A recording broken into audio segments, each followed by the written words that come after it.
Evolution Channel. This is your pal Earball coming at you with a Down the Ramp. No, we haven't heard a Down the Ramp in probably 3 months. Like I said in a couple other podcasts that I have posted, that I took a break, got pissed off at WWE, got pissed off at YouTube. I've explained that already. But I'm definitely coming back to do wrestling. I love wrestling. I can't stop watching even though I want to punch someone in the face for sucking so bad. But there's a lot of good things happening now in WWE, and it's been brewing since before WrestleMania season. With the ascension of Asuka to the main roster. There's some talent down in NXT that needs to come up, which is probably going to happen after WrestleMania. I actually think Aleister Black might lose the match with Almas because he doesn't need the title and he's ready to come up. So, I mean, I don't think he needs to stay down there, but then again, do they pull... it's a tough call with NXT. Triple H knows what he's doing, though. I really believe in the goal he has down there because he can keep bringing in talent as they pull from that talent pool up to the main roster, which they're going to do again. You're definitely going to see a couple of those people. I'm also waiting for Peyton Royce and her confidant to show up. They're overdue as far as I'm concerned. Like, they should have brought them up before they brought up some of the girls that are in, like, the Riot Squad and Absolution. I mean, I like Mandy Rose. She's got potential. She's still green, but then again, they got, what's her name, Botched City, Dana Brooke on Raw. So, I mean, if you got Dana Brooke on Raw, I mean, what does that say for the rest of the girls? I mean, yeah, I guess they all should come up to the main roster, because Dana Brooke's still green and shitty, and needs to be in NXT learning. I don't know what good she's doing up on the main roster. Like, they don't have anything for her. That's why they stuck her with Titus. So, I don't know. She's just going to be glorified jobber until they release her. She's not getting better. She's got potential. She is athletic, and she's not ugly. She's just a big, thick woman. And I don't mean thick as in fat. She's fit. She's thick. She's an athletic. I think she's a former gymnast and like a Miss Universe contestant or something like that. Bodybuilder. So the woman can kick ass, and mic skills come over time, but in-ring skills also come over time. And they rushed her to the main roster. But if they rush her, obviously they can rush other girls too. Like Liv Morgan's beautiful, but she's still green. But she's better than the other girl they brought up, I mean, and same thing with Absolution. It's like, you bring up Mandy Rose, who's beautiful, and then you got Sonya Deville, who's kind of a brute, that MMA background, and that's the kind of angle they're pushing with her, but you damn well know, the minute she gets in the ring with Baszler or Ronda, they're gonna kick the shit out of her. So... it's just a joke waiting to happen. So that girl, she's very finite. I don't see her lasting. I don't see a couple of the girls lasting. But that's okay. When you have a big pool, like they've established now in WWE, there's 30, 40 women in the WWE between developmental and the main rosters. It might even be larger than 40. I really don't know how many are in NXT. You don't see them all on TV, and I know there's a bunch at the Performance Center. And I know which ones from the Mae Young Classic got signed and we still haven't seen. So it's good that they have this large pool because they can kind of pick and pull and prod where they're gonna find the next Trish Stratus or Lita or AJ or I mean. Another Asuka, because guess what? Asuka's not young. She's in her 30s. So is Charlotte. The future of the women's division actually falls to Sasha Banks, Bayley, more so than the other women that came up in that group of, the four horsewomen. Charlotte and Becky are veterans. Becky is damn well either in her 30s or close to her 30s, where Sasha might be 25 now. So even Paige, before Paige got injured, she was part of the group that was going to carry forward. If you literally look at the group, the women's division, and you break it down to age talent versus age, Sasha Banks, Bayley, Paige, Alexa Bliss, and then Peyton Royce, Nikki Cross, Kairi Sane, and I can't include Shayna because she might be pushing 32. Not 32, but 30. I'm not sure. And and Ember Moon, upper 20s, I think, because she's a slight veteran too. So there's a couple other young stars. What's that Belair, the Belair girl. Oh fuck, damn it. She's really young. So, but they're not going to rush her up. She's going to be in NXT probably for two years, maybe longer. I'm trying to think of...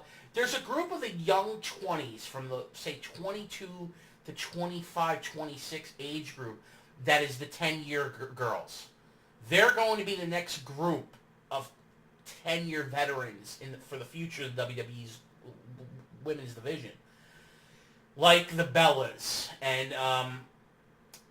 Mickey James and Natty and Crazy Woman, Alicia Fox. If you look at those veterans, I forgot Naomi. Naomi's still actually pretty young. I don't think she's 30 yet, but she might be a little bit older than that young batch of girls. Young women. They're not girls. They're all young women. I mean, I think the youngest talent is that Belair girl between the three rosters.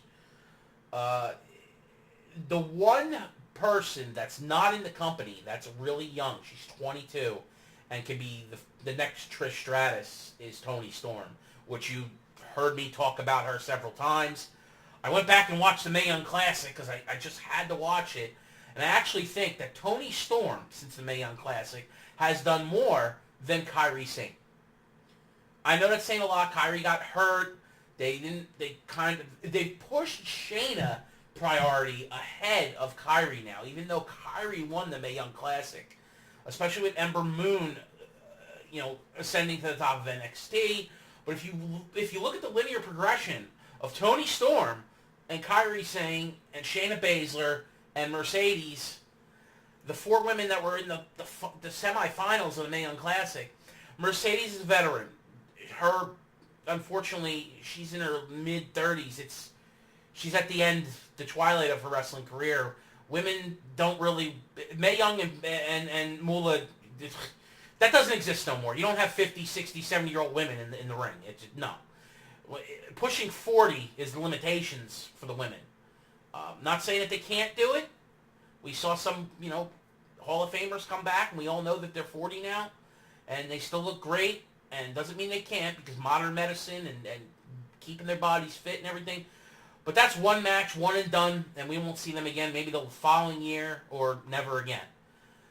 The active competitors, once you're pushing mid-30s for a woman, that biological clock's ticking. A majority of them want to have families and settle down.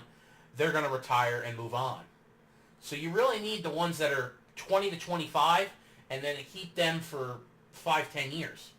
So, the future of the women's division even isn't... It's not even Ronda Rousey, because I think she's 30 now. But she's a spotlight. She could be Brock.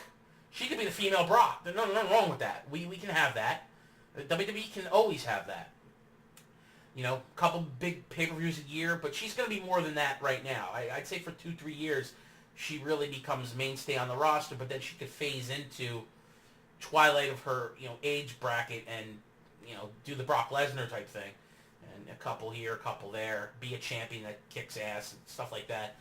And I'm not saying that's bad for wrestling, but the way they're pushing the women's division, and I'm all for it, because I've always thought, since the Attitude Era, that they short-sighted the women with the Divas division, and they could have really had its own programming, whether it was on the the WWE Network at some point, or if they had a 1 hour spot.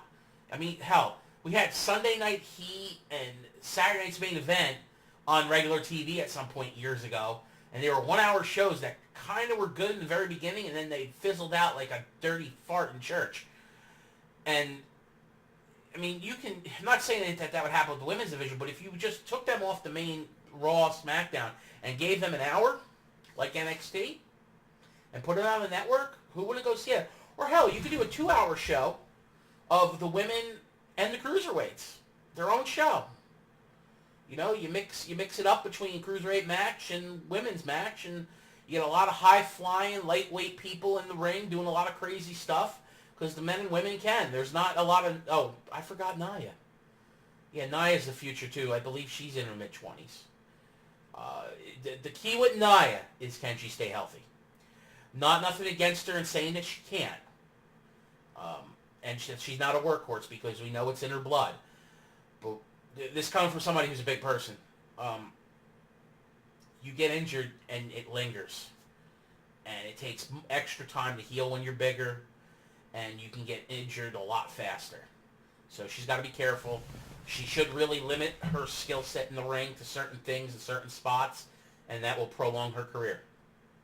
It's mostly when you're bigger, you got to worry about, especially as an athlete, your lower body. It's not so much the upper body. You can damage a pec and a bicep and tricep and stuff like that, but it's your knees and your ankles, stuff like that you really got to worry about when you're a bigger person, because the minute a tire goes flat, you're out for a while.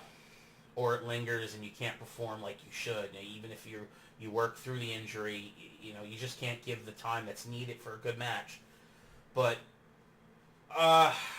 that's my thought on that. And Toni Storm needs to be signed no later than after next WrestleMania. She needs to. She'll be 23 next year. Get her in the fucking WWE. Put her in NXT. By the time she's 25, she could be on Raw and SmackDown, and we can get 10 years of Toni Storm killing it on our product that we all watch and love. I mean, not taking anything away from what she's doing overseas, because, like I said, if you take them all linear, those 4 women, she's done the most. She's multi-time champion in 3 organizations. She's won other tournaments. I mean, they really promoting the shit out of Toni Storm if you're not following her on the internet. She's tearing it up. She's gotten better, which we all know would happen. JR said it. She did Mae Young Clash, 21 years old. The stuff that she's already accomplished in 3 years in the business, it doesn't compare to other people. Like, she is going to be huge. As long as she doesn't have major injury, and she's protected, and she grows, not only honing her craft in the ring, but growing on the entertainment level too, which is on the mic and showmanship and stuff like that, which I think she's already fine, but we all know she'd get better. So she needs to be in the WWE. I don't know why they didn't sign her already. I'm thinking it's because they wanted to push a couple of the young girls like Paige and Sasha and Bayley, because they already had all these girls, and they didn't want to have even more of them. But I always think more is better, because you don't know what the future holds. Bayley was the biggest women's star coming out of NXT 2 years ago, and now look at her. People want to boo her out of the stadium. The smart marks can't stand her, and the regular casuals don't know what to do, because she's been practically buried by creative. They don't know what the hell they're doing with her. And especially after hearing what Sasha and Bayley did to kind of sabotage their own singles match that was brewing for WrestleMania. And I don't blame them, to be honest, because that story needs more than 5-10 minutes at WrestleMania. So it would be better to highlight it at a different pay-per-view. But I don't even know how the hell they're going to do that now that they're getting rid of separate pay-per-views, and they're going to start doing combos between the two brands. So I have no clue what's going on here. I don't even think WWE really does too. What they really should do, and I know Vince hates this, he's going to have to clean house. Get rid of some of the talent that's just not utilized. because it's screwing up creative. There's too many stories, too many ideas being thrown around, and it's screwing everything up. I'm sorry. Get rid of some of the talent that's just not utilized. If they're a senior member, put them off to Legends contracts. Have them only do house shows. That's it. And if it's somebody else that's just not doing house shows and just not on TV, and let them go. So what? They go work for another Fed. Maybe they get better when they go work with another Fed. You never know. But anyway, I wanted to talk about this Daniel Bryan thing. And I'm amazed that he's back. With everything in the world that has happened between the NFL with concussions and everything we know from brain injury, from war time injuries and stuff like that, the major sports injuries pertaining to the brain, that WWE was in, and the lawsuits that WWE's dealing with when it comes to physicality, brain injury, and CTE and stuff like that we've seen over the last couple of years. The NFL and WWE kind of like are in the same fight for their life with these lawsuits.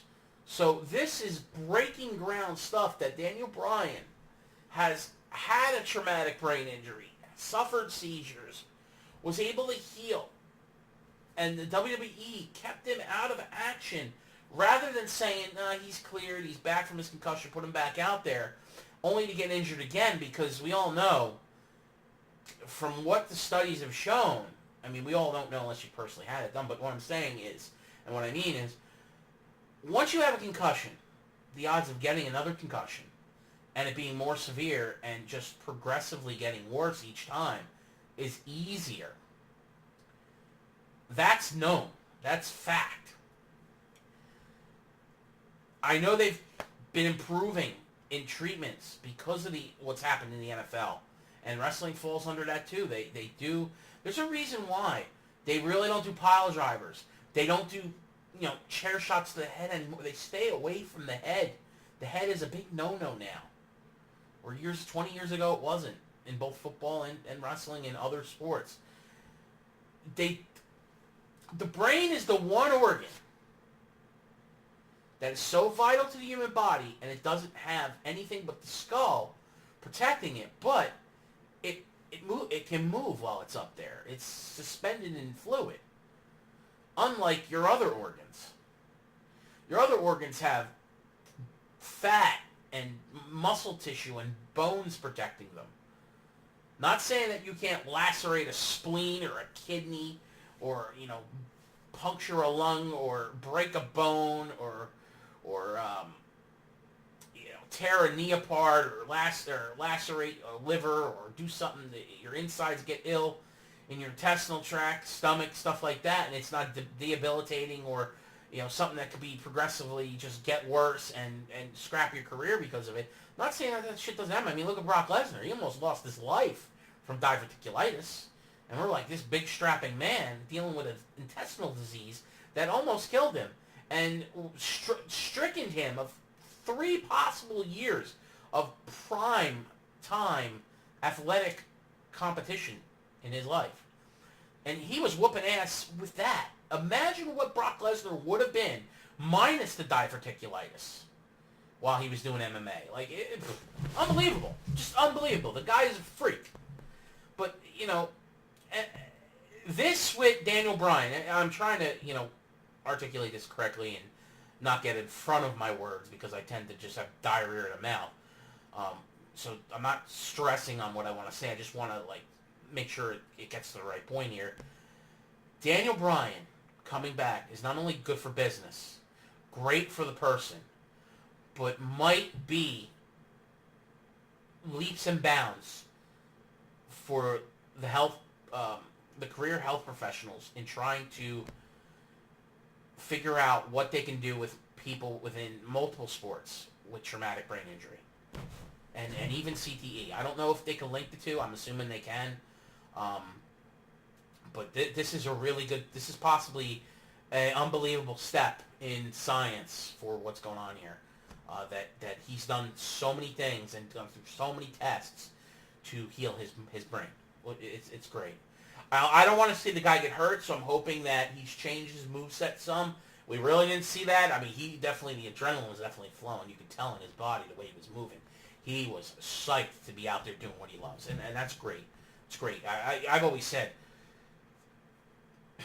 and I might have not said this on, but I believe this as a person. There's nothing wrong in dying doing what you love. And if it killed him to do it, at least he died doing what he loved. Now, the other part of me says, he's now not only a husband, but a father.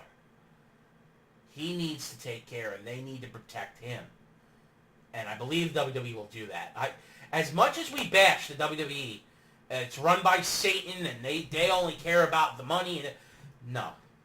I truly believe that Vince McMahon and the upper management of WWE do care about their talent.